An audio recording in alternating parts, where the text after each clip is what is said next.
अस्सलाम वालेकुम फ्रेंड्स।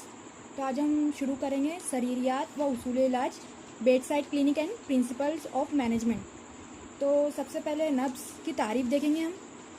नब्ज़ ओया, रूह या शराइन की हरकत का नाम है जो इंबसात और इंक़िबाज़ से मुरक्कब होती है, और इस हरकत का मकसद ये होता है कि नसीम के ज़रिए रूह की तदबीर यानी तादील व इस्लाह हासिल हो। तो नब्ज़ ओया, रूह या शराइन की हरकत का नाम है जो इंबसात और इंक़िबाज़ से मुरक्कब होती है। जो शराइन, जो आर्टरीज़ में मूवमेंट हो रही है, तो इसका ही नाम क्या है? नब्ज़ है, जो इंबसात और इंक़िबाज़ से मुरक्कब होती है।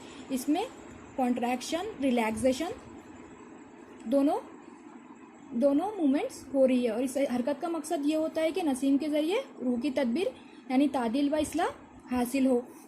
तो अब तरकीब नब्ज़ा देखेंगे।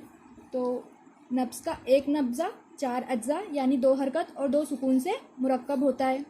सबसे पहले हरकत इंक़िबाज़ी, फिर सुकून, फिर हरकत इंबसाती, फिर सुकून। इंक़िबाज़ के बाद वाले सुकून को सुकून दाखिली या सुकून मरकज़ी कहते हैं, और इंबसात के बाद वाले सुकून को सुकून खारजी या सुकून मुहेती कहा जाता है। अब नब्ज़ की हरकत किस किस्म की है? हरकत की किस्में 4 है। सबसे पहले हरकत आइना, इससे मुराद हरकत मिकानिया है, जिसमें हरकत के साथ जिस्म मुतहरिक का इम्कान और इसकी जगह बदलती रहती है, मसलन चलने फिरने की हरकत। हरकत वज़ैया, जिसमें जिस्म अपनी जगह पर कायम रहता है मगर इसकी वजह बदलती रहती है, मसलन चक्की के घूमने की हरकत। अब हरकत कमियाँ, जिसमें जिस्म की मिकदार बदलती रहती है, जिसकी फिर 2 सूरतें हैं। पहली, जिस्म की मिकदार बढ़े, दूसरी, जिस्म की मिकदार घटे। चौथी, हरकत कैफिया, जिसमें जिस्म की कैफियत बदल जाती है, मसलन किसी का गर्म या सर्द हो जाना। अब मुआयने नब्ज़ के शराइत, ये 5 मार्क्स में अक्सर पूछा जाता है। सबसे पहले, मुआयने नब्ज़ के वक्त मरीज़ का हाथ इस वजह में तबीब की तरफ बढ़ा हुआ हो कि अंगूठा ऊपर की तरफ उठा रहे। ऐसे अगर मरीज़ का हाथ चित या पट होगा तो तबीब नब्ज़ को सही तौर से महसूस ना कर सकेगा। नेज़ नब्ज़ की तबई वजह और तूल व अर्ज़ में भी फ़र्क आ जाएगा। नब्ज़ ऐसे वक्त देखी जाए कि मरीज़ इन्फ़ियालत नफ़सानिया से मुतासिर ना हो। इन्फ़ियालत नफ़सानिया मीन्स साइकिक फैक्टर्स भी बोल सकते हैं, जिसे हम मुतासिर ना हो, ना शिकम पूरी हो और ना भूख की शिद्दत हो, और ना मरीज़ अपनी किसी आदत को छोड़े हुए हो। नब्ज़ देखते वक्त मरीज़ की नब्ज़ का मुकाबला और इम्तिहान सेहतमंद और मोतदिल शख्स की नब्ज़ से किया जाए, यानी नब्ज़ मोतदिल को पैमाना और म्यार करार दिया जाए। अब चौथा, तबीब चारों उंगलियां सबाबा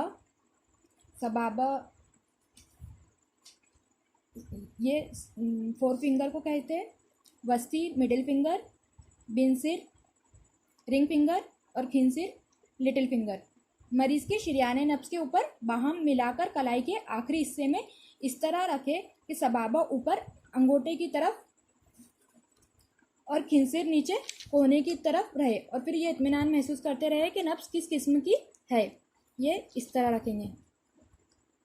तो ये जो सबसे पहले सबाबा है, तो ये अंगूठे की तरफ रहेंगी ऐसी, और सबसे छोटी जो है खिंसिर, ये नीचे कोहने की तरफ रहेंगी, और फिर ये इत्मीनान महसूस करते रहे कि नब्ज़ किस, ये ऐसे, फिर ये इम्तिहान महसूस करते रहे कि नब्ज़ किस किस्म की है। दाएं हाथ से दाएं की और बाएं हाथ से मरीज़ के बाएं हाथ की नब्ज़ देखी जाए। तबीब को चाहिए कि अपना खाली हाथ मरीज़ के हाथ के नीचे सहारे के लिए रखे जिसकी नब्ज़ महसूस कर रहा है।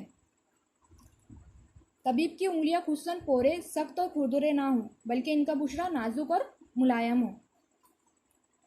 नब्ज़ देखते वक्त ऐसे तमाम अवारिज़ बदनी व नफसानी से खाली हो जो इसकी तवज्जो को कम और जहन को मुख्तल करने वाले हो। अब नब्ज़ कवी को ज़ोर से और नब्ज़ ज़ईफ़ को हल्के से दबा कर देखा जाए ताकि नब्ज़ की कुव्वत और ज़ौफ़ का अंदाज़ा हो सके।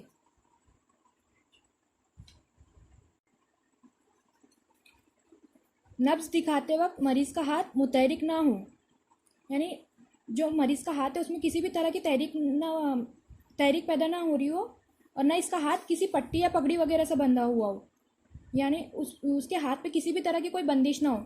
इस किस्म की बंदिशें खोल देनी चाहिए जिनके दबाव का असर नब्ज पर पड़े। मरीज़ को थोड़ी देर सुकून से मतब में बिठाकर नब्ज देखी जाए। मरीज़ के आते ही फ़ौरन नब्ज न देखी जाए, और अगर तबीब मरीज़ को देखने जाए तो कुछ देर मरीज़ के पास बैठकर नब्ज देखे। अब जो मरीज़ है वो मतब में या क्लिनिक में आ रहा, तो एकदम से मरीज़ की नब्ज नहीं देखी जाएंगी, बल्कि क्या करेंगे, मरीज़ को थोड़ी देर बिठाएंगे, फिर उसके बाद मरीज़ की नब्ज देखी जाएंगी।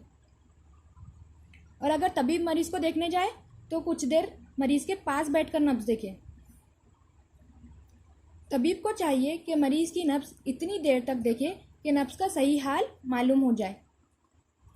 बाज़ अतिब्बा ने बताया है कि कम अज़ कम 30 नब्ज़े की मुद्दत नब्ज देखना ज़रूरी है।